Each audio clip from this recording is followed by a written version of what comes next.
Hello friends, welcome to the channel of Vidhi Judicial Academy, and I am very happy to share with you an information that we are going to start legal talk show. In that show I am going to discuss with you everything that is very important for your all law based exams, whether it is a judiciary or it is the exam for prosecution or any kind of exam where the law is the subject. So I am going to discuss all the useful information based on the current affairs, legal current affairs, and I believe that that will be a very great help to you if you regularly follow this show, and we have named it as what legal talk show. This talk show is meant for the persons who are going to appear in different competitive exams, and I make sure if you follow this talk show you will definitely score very well in your coming exams. Fine, now let's start. Myself Vijayendra Verma, and let's start the case. Let's start this. So I'm going to discuss here few topics which are very important for your exams, and the first is what the default bail. Recently Honorable Supreme Court has given very important ruling on default bail. माननीय उच्चतम न्यायालय ने बहुत important ruling दी है default bell. The topic name is what default bell. Default bell पर ये supreme court की ruling आई है. उन्होंने ये कहा है कि डिफ़ॉल्ट बेल को का कैंसिलेशन हो सकता है. There is no absolute bar on the cancellation of the default bail. क्यों कहना पड़ा सुप्रीम कोर्ट को? क्योंकि सुप्रीम कोर्ट के सामने एक इशू था कि डिफ़ॉल्ट बेल को क्या कैंसिल किया जा सकता है, नहीं किया सकता. उसका आंसर आपके सामने है. सुप्रीम कोर्ट का कहना ये है कि यस, डिफ़ॉल्ट बेल को कैंसिल किया जा सकता है. अब डिफ़ॉल्ट बेल क्या है और ये कैसे इंपॉर्टेंट है आपके लिए, तो देखिए मैं आपको बता दूं, जिन लोगों के भी आने वाले टाइम में मेंस के एग्ज़ाम हैं या फिर इंटरव्यू हैं या फिर प्रीलिम्स का एग्ज़ाम है या कोई भी एग्ज़ाम है, because of this ruling default bail has become very important for your exam. They can ask you the traditional questions like default bail का provision कहाँ पर है, default bail को cancel किया जा सकता है या नहीं किया जा सकता, या फिर किस केस में default bail cancel की जा सकती है, ऐसा कहा गया था. तो ये 3-4 क्वेश्चंस आपके लिए प्रीलिम्स के लिए बन गए, मेंस के लिए बन गए. मेंस में क्या पूछ लेंगे? What do you mean by the default bail? When can it be cancelled? Whether it can be cancelled, ये क्वेश्चन बन जाएगा आपके लिए. मीनिंग क्या है? कैंसलेशन में क्वेश्चन बनेगा.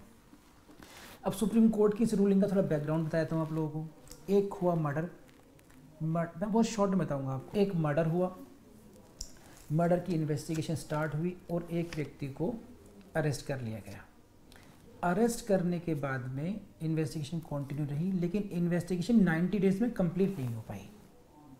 तो क्या सिचुएशन हो गई कि एक व्यक्ति को आपने गिरफ्तार कर लिया है और वो भी जेल में बंद है और जेल में उसको हो गए 90 डेज़, लेकिन आपकी अभी इन्वेस्टिगेशन कंप्लीट नहीं हो पाई है किसी भी रीज़न की वजह से.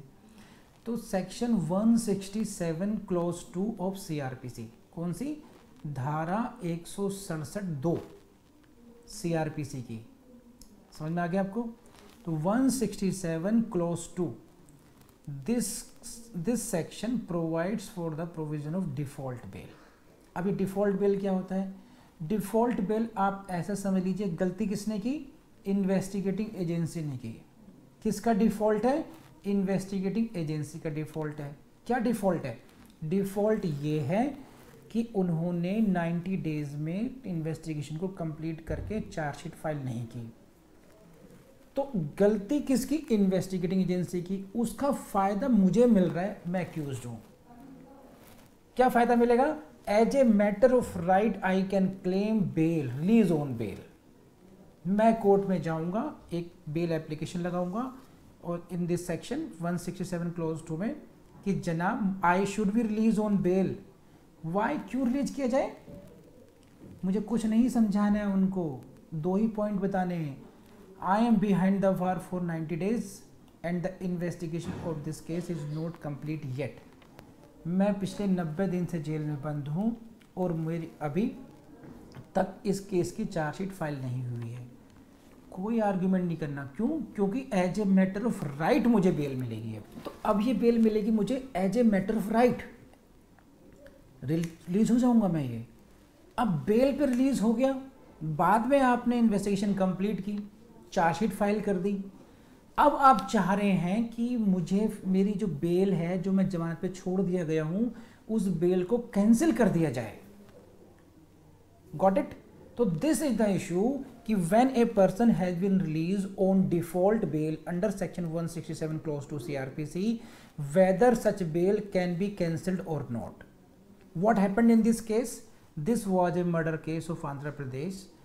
The person was released on default bail and later on investigating agency sought cancellation of bail on the basis of filing charge sheet. We have filed the charge sheet and there are good grounds for the cancellation of bail. Andhra Pradesh High Court ने कहा कि once default bail is granted, you cannot cancel the bail. मामला आ गया supreme court में। Supreme court की ruling में supreme court ने क्या कहा, ये इंपॉर्टेंट है क्योंकि now this is the law of the land.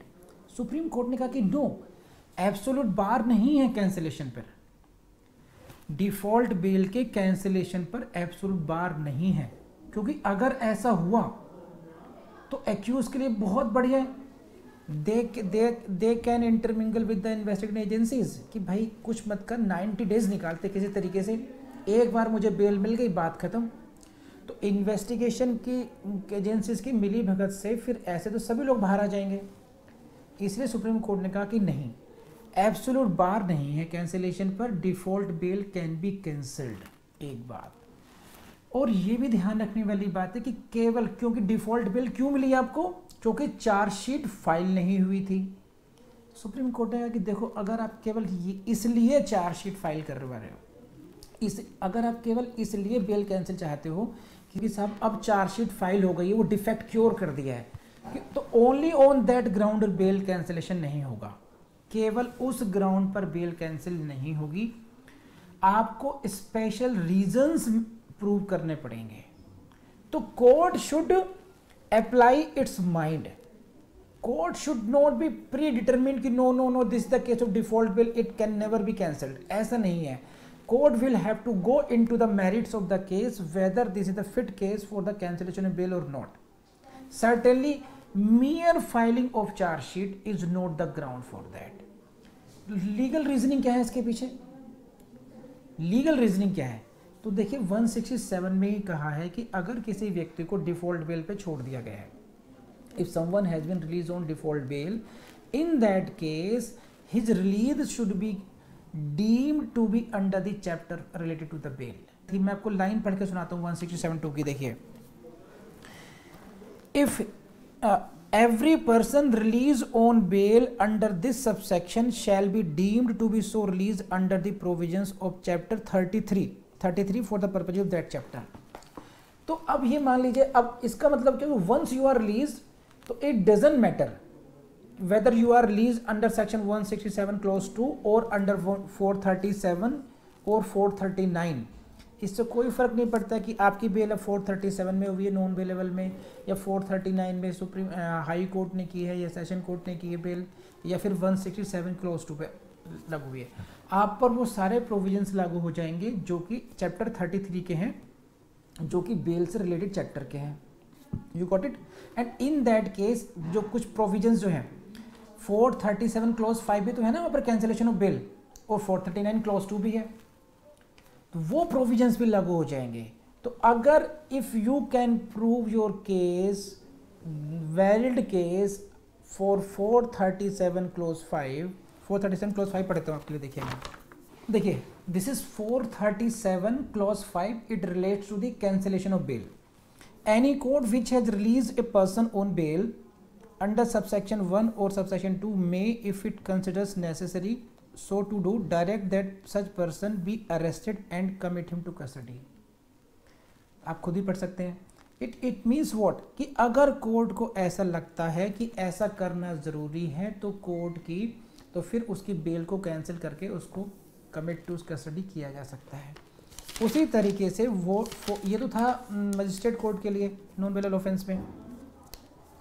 Same provision is in case of 439 close 2, A high court or court of session may direct that any person who has been released on bail under this chapter be arrested and commit him to custody.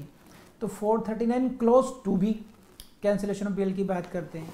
तो supreme court ने कहा कि the cancellation of bail, default bail should be heard on merits and the same can be cancelled either under section 437 clause 5 और 439 clause 2।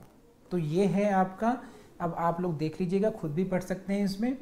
तो default bell का जो provision है ये आपके एग्जाम के लिए इंपॉर्टेंट हो गया है। And thank you very much. और मुझे पूरी उम्मीद है कि आपको ये जो वीडियो है आपको पसंद आया होगा। एंड फ्रेंड्स, अगर आपको वीडियो पसंद आया हो तो आपसे एक रिक्वेस्ट है कि आप इसको लाइक कीजिए। लाइक करेंगे तो हमारा मोटिवेशन बढ़ेगा। और आपको कोई सजेशन हो, आपको लगता है कि नहीं इसमें ये भी इनपुट चाहिए, आपको इसको और इम्प्रूव किया कर सकते हैं, तो we would like to improve also. तो for that purpose you will have to comment. आपको अच्छा लगता है तो कमेंट कीजिए, आपको अच्छा नहीं लगा तो कमेंट कर दीजिए। उससे हमें थोड़ा सा इनपुट्स मिलेंगे कि आगे हमें क्या करना चाहिए इसमें। ओके। और अगर आपने चैनल को सब्सक्राइब नहीं किया है तो प्लीज़ चैनल को सब्सक्राइब कर लीजिए और ऑल बेल बटन दबा दीजिए। अब आपके पास ऐसे ऐसे इंपॉर्टेंट वीडियोस आते रहेंगे और सबसे पहले नोटिफिकेशन आपके पास ही जाएगा। और अपने दोस्तों से भी आप ये वाला वीडियो है ये शेयर कर सकते हैं। Thank you very much.